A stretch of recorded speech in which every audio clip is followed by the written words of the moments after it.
Bakka jirtanitti nageenya kenna isin haa ga'u jecha akka molta hordoftaa fi daawwattoota JMN irraa oduu guyyaaf qabanne isinitti hima oduu waliin kan isin faana turan Misra Bayaani. Ministeerri Muummee Federaalaa Dimokiraataa Reppuubilikaa Itoophiyaa Dr. Abiy Ahmad Pirezidaantii Faransaay Emmanuel Macron waliin marii bu'aa qabeessa geggeessuun himameera. Dr. Abiy Ahmad gama miidiyaa hawaasummaa isaaniitiin Pirezidaantii Emmanuel waliinis dhimmoota hariiroo fi tumsa cimsan irratti marii bal'aa taasisuun yeroo maraa na gammachiisa jechuunis ibsaniiru. Dr. Abiy simannaa ho'aa taasifameefis marii baatii muddee Finfinnee geggeessanitti fufeen marii bu'aa qabeessa taasifamaa jiraachuus galateeffataniiru. Tumsi biyyoota lameenii damee hedduu kan itti fufu ta'us ibsuudhaan Itoophiyaa fi Faransaay walitti hidhamiinsa damee daldalaa qabaniin caalmatti guddisuufis damee xiyyeeffannoon dursi kennamuufis ta'us himameera. Ministeerri Muummee Federaalaa Dimokiraataa Reppuubilikaa Itoophiyaa Dr. Abiy Ahmad daawwannaa hojiifis Faransaay Paaris galuunis ni yaadatama.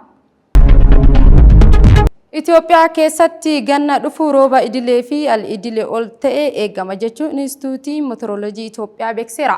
Inistituutiin Meteoroloojii Itoophiyaa yeroo gannaa dhufutti naannolee yeroo roobaa gurguddoo Itoophiyaa keessatti roobni idilee fi idilee ol ta'e akka roobus beekseeti jira.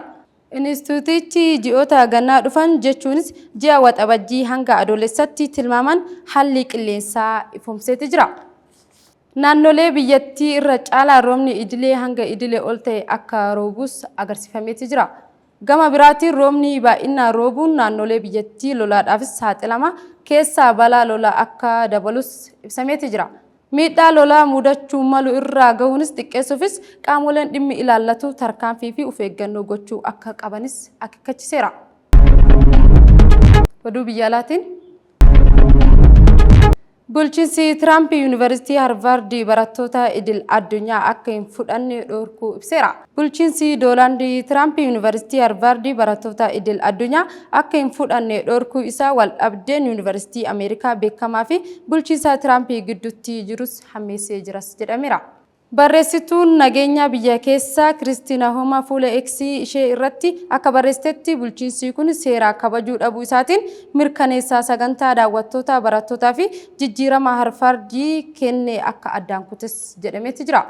Kuni yuunivarsiitiiwwanii fi dhaabbilee barnoota guutuu biyyattii hundaafis akeekkachiisa ta'ee haa tajaajilu jechuun kamisa darbe fuula miidiyaa hawaasaa isaanii irrattis barreessaniiti jiru.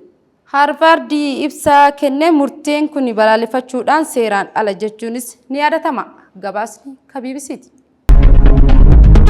Egaa hordoftaa fi daawwattoota JMN irraa oduun guyyaaf qabanne asumarratti golamne oduu waliin kan isin faana turan Misra Bayaanii qophiin afaan JMN irratti fufu kan mokotti nagaatti.